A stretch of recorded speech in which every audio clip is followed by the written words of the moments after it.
నమస్తే. నేను మీ Gopi. Welcome back to our channel. ఈరోజు మనతో వచ్చరికి ప్రముఖ నిర్మాత అండ్ పొలిటికల్ అనలిస్ట్ చిట్టిబాబు గారు ఉన్నారు. సార్ నమస్తే సార్. నమస్తే. సార్ హైడ్రా అనేది ఎవ్రీ వీకెండ్ వచ్చేసరికి ప్రజలందరినీ భయపెడతా పోతుంది. సో ఈ హైడ్రా ఎప్పుడు ఆగిపోతుంది అంటారు? ఈ హైడ్రా అతను సూట్ కేసులు ఎక్స్పెక్ట్ చేసే సూట్ కేసులు వచ్చేస్తే ఆగిపోతుంది.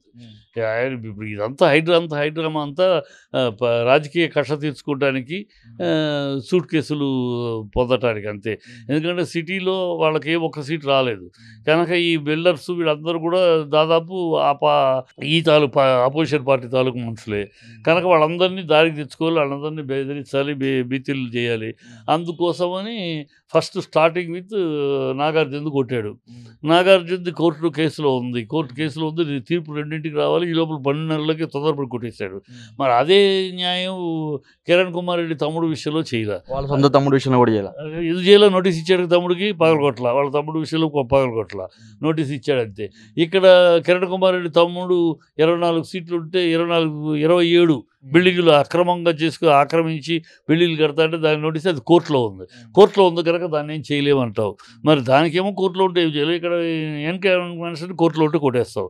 ఇక్కడ ఓవైసీకి నోటీస్ కూడా ఇవ్వడానికి ధైర్యం లేదు. నోటీస్ ఓకే అకాడమిక్ ఇయర్, అదే నోటీస్ ఇవ్వు. నెక్స్ట్ అకాడమిక్ ఇయర్ లోపు మీకు టైం ఇస్తాం, పిల్లల భవిష్యత్తు దెబ్బతింటుంది కనుక నెక్స్ట్ అకాడమిక్ ఇయర్ లోపు వేరే బిల్డింగ్ కట్టుకోండి, ఈ బిల్డింగ్ ఉండటానికి లేదు, మొత్తం కూల్చేయాలి అని నోటీస్ ఇవ్వండి. ధైర్యం ఉంటే ఆ నోటీస్ ఇవ్వండి. అది ఇవ్వడు. పొంగులేటిది బఫర్ జోన్లో ఉందని శాటిలైట్ పిక్చర్ చూపిస్తుంది, అది కొట్టవు. ఇవన్నీనేమో వాళ్ళకి టైం ఇస్తాడట. వాళ్ళకి టైం ఎందుకు, ఇతరులకు టైం లేకపోవడం ఎందుకు? టైం ఇస్తాడంటే నువ్వు ఎన్నాళ్ళు ఉంటావో తెలీదు, ఇంకో 1 year టైం ఇస్తావు, 1 yearలో నువ్వు ఉంటావో ఇంకెవడు వస్తాడో తెలీదు. సో అప్పుడు నువ్వు వెళ్ళిపోయినాక ఆయన ఇచ్చిన మాట నేనేం చేయను అంటాడు నెక్స్ట్ వచ్చిన సీఎం. కనుక ఈ డ్రామా తప్పితే కొడుతున్నాడు లేబరీ ఎవరైనా సరే కొట్టేస్తారంటే మళ్ళీ ఓన్లీ అది అపోనెంట్ వాళ్ళ తాలూకు కాలలేదు, నీ వాళ్ళ తాలూకు నీ మనుషుల తాలూకు ఉంటే దాన్ని పట్టించుకో. వాళ్ళు ఏమన్నారంటే ఇంకపై ఎక్కడ అక్రమాలు జరగవు హైడ్రా వల్ల అని చెప్తున్నారు. మాటలు కాదు, చేతల్లో డ్యూయల్ పర్ఫార్మెన్స్. నిజంగా హైడ్రా చేస్తే మంచిదే, కానీ దాన్ని అడ్డు పెట్టుకుని నువ్వు రాజకీయ కక్ష సాధించుకుంటున్నాడు, రాజకీయ ఇది చూస్తున్నాడు, ప్లస్ తన మనుషులు కాపాడుతున్నాడు. నిజంగా సిన్సియర్ అయితే పొంగులేడిది కొట్టినా ఓవైసీ కొట్టినా నమ్ముతాం, ఎస్ నిజంగా కొడతాడు. ఇది చేయట్లా, కేవలం వీళ్ళ భ్రమలో. అకాడమిక్ ఇయర్ కదా అందుకే వెయిట్ చేస్తున్నారు. అదే నోటీస్ ఇవ్వు. ఇస్తారు ఎందుకు నెక్స్ట్ ఇయర్ ఎందుకు ఇస్తావు? ఇప్పుడు ఇవ్వు. నెక్స్ట్ ఇయర్ లోపు ఉండటానికి లేదని ఇవ్వు నోటీసు. నెక్స్ట్ ఇయర్కి ఎవరు రాజు ఎవరు మంత్రి ఏం తెలుసు, ఇప్పుడు ఇవ్వు నోటీస్. అందరికి ఇస్తారు, ఎవడు ఇవ్వు ఇప్పుడే దమ్ముంటే. దానికి తర్వాత ఇంకోటికి ఇప్పుడు ఎందుకు? మిగతా అందరికి కూడా అలాగే నెక్స్ట్ ఇయర్కి ఇవ్వు, వాళ్ళు ఈ లోపల సరి చేసుకుంటారు. ఇవ్వు. అది లేకుండానేమో కొట్టేస్తున్నావు, నీ అపోజిషన్ అంటే కొట్టేస్తున్నావు. హైడ్రా వల్ల పేద ప్రజలు భయాందోళనకు గురవుతున్నారు, దానికి ఏం చెప్తారు? ఇదే అతనికి శాపం అవుతుంది ఖచ్చితంగా. ఇప్పుడు వాళ్ళ పాపం కష్టపడి వాళ్ళకి తెలియదు పర్మిషన్లు ఎవరు ఇచ్చారు. మీ కాంగ్రెస్ ప్రభుత్వంలోనే, గవర్నమెంట్లోనే, గత ప్రభుత్వం మీరు 60 ఏళ్ళు పరిపాలన, మీ అన్నీ ఆక్యుపైడ్ అన్నీ మీ రాజ్యంలోనే. ఈవెన్ ఎన్కన్వెన్షన్ పర్మిషన్ ఇచ్చి కూడా మీ రాజ్యంలోనే, మీ 2010లో. సో మీ రాజ్యంలోనే అప్పుడేమో డబ్బులు తినేసి ఇచ్చేశారు మీ ఆఫీసర్లు. వాళ్ళని ఇప్పుడు పట్టుకో, వాళ్ళు చేసే తప్పుకి ఇప్పుడు మీకు ఎందుకు డ్రైనేజీ పర్మిషన్ ఇచ్చారు, ఎందుకు ఎలక్ట్రిసిటీ పర్మిషన్ ఇచ్చారు, ఎందుకు వాటర్ పర్మిషన్, ఇవన్నీ ఎలా ఇచ్చారు? ఇవన్నీ ఇచ్చిన ఆఫీసులు ఇవ్వబట్టే కదా, అవన్నీ ఉండబట్టే కదా నమ్మి కొన్నారు వీళ్ళందరూ. అవి లేకపోతే కొనరు కదా. అవి ఉన్నప్పుడు అవి ఇచ్చిన ఎదవలు ఎవరు? వాళ్ళు కదా పట్టుకోవాలి. నువ్వు లేదు, వాళ్ళు ఇచ్చినా సరే మీరు తెలియ కొన్నా సరే దీనికి వాళ్ళకి. అప్పుడున్న టీఆర్ఎస్ గవర్నమెంట్ అలా వ్యవహరించిందంట.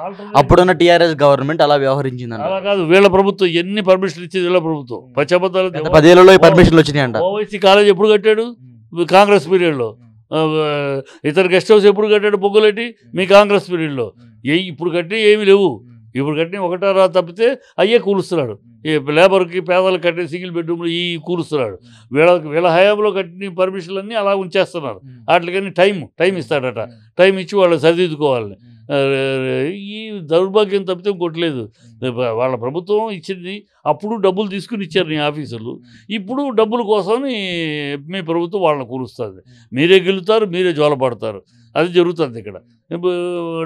ఇప్పుడు సంచులు వాళ్ళ భయభ్రాంతులు చేసేసి ఎవరిని బిల్డర్స్ని వాళ్ళని భయభ్రాంతులు చేసేసి వాళ్ళందరినీ రమ్మంటాం, వాళ్ళు ఇప్పుడు మూటలు తెచ్చుకొని సూట్ కేసులు ఇదిగోని బలమైన సూట్ కేసు ఇస్తే వాడు నెక్స్ట్ ముఖ్యమంత్రి. నెంబర్ 2 ఆల్రెడీ కోమటిరెడ్డి వెంకటరెడ్డి ముందుకు వెళ్ళిపోతున్నాడు. కోమటిరెడ్డి కాదండి, ఉత్తమ్ కుమార్ రెడ్డి అంటున్నారు. కాదు, కోమటిరెడ్డి వెంకటరెడ్డి బాగా ఇండస్ట్రీస్, అతనికి బాగా సర్కిల్ ఉంది. అతను మహత్తరమైన సూట్ కేసులు, బలమైన సూట్ కేసులు, బరువైన సూట్ కేసులు అతను రెడీ చేస్తున్నాడు. ఇక్కడ కాంగ్రెస్ అంటే చిల్లరా డబ్బులు క్యాష్లే కాదు, బరువైన సూట్ కేసులు అంటే బాగా ఘనంగా ఉండే సూట్ కేసులు అది అతను రెడీ చేస్తున్నాడు. అతను రెడీ చేస్తే అతను దాటుకుని ఏం చేయాలి, ఎందుకంటే అతను చాలా ఆల్రెడీ ఎక్స్పీరియన్స్డ్ మంత్రిగా చేశాడు, మినిస్టర్గా చేశాడు, అనేక ఇండస్ట్రీస్ ఉన్నాయి. సో అతనికి బాగా లింకులు ఉన్నాయి పైన, అందుకని విపరీతంగా కలెక్ట్ చేయగలడు. ఇతను ఇప్పుడే ఫస్ట్ టైం స్ట్రైట్గా ముఖ్యమంత్రి కదా, అంతకుముందు మంత్రి కూడా చేయలేదు కదా. ఈయనకి ఇండస్ట్రీస్ ఆ లింకులు, ఈయన ఏదో రియల్ ఎస్టేట్లో మీడియేటర్ తప్పితే ఆ సంపాదన తప్పితే, అందుకని ఆ భాష రౌడీ భాష, మీడియేటర్ రియల్ ఎస్టేట్ భాష అవుతుంది, ఆ వీధి రౌడీ భాష మాట్లాడుతూ ఉంటాడు.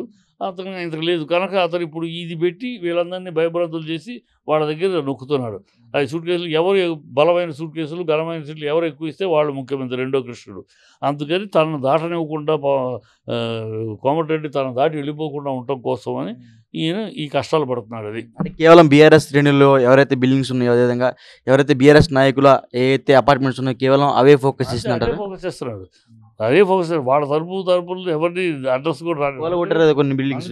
కేటీఆర్ అంది క్లీన్ చెప్పి రా లిస్ట్ పెట్టుకుందాం, నేను నిజాయితీ ఉంటే రా లిస్ట్ పెట్టుకుని వెళదాం, ఎక్కడ ఎవరిది నాది మాది మీది ఎవరిది ఉన్నా పగల కొడదాం రా, ఛాలెంజ్ చేశారు ఓపెన్ ఛాలెంజ్. మరి ఎందుకు రాడు? ఎందుకంటే వెళ్తే లిస్ట్ ప్రకారం ఉన్నాయి, మీ అన్నీ చూపించగలం. మీ మనుషులు ఎవరు కట్టారు, మీ మనుషులు ఎక్కడెక్కడ ఉన్నాయి. ఫస్ట్ ప్రచారం పొంగులెడితే ఫస్ట్ క్లీన్గా చూపిస్తుంది, అది ఎఫ్టీఎల్లో ఉంది, బఫర్లో ఉంది, క్లీన్గా చూపిస్తుంది. ఒక్క నిమిషంలో కూల్చేయచ్చు అది, కానీ కూల్చడు, ఎందుకంటే నీ మనిషి మళ్ళీ. ఇది దౌర్భాగ్యం రాజకీయాలు తప్పితే ఇంకోట్లేదు. ఓవరాల్గా ఈ హైడ్రా అనేది ఎప్పుడు ఆగిపోతుంది అంటారు?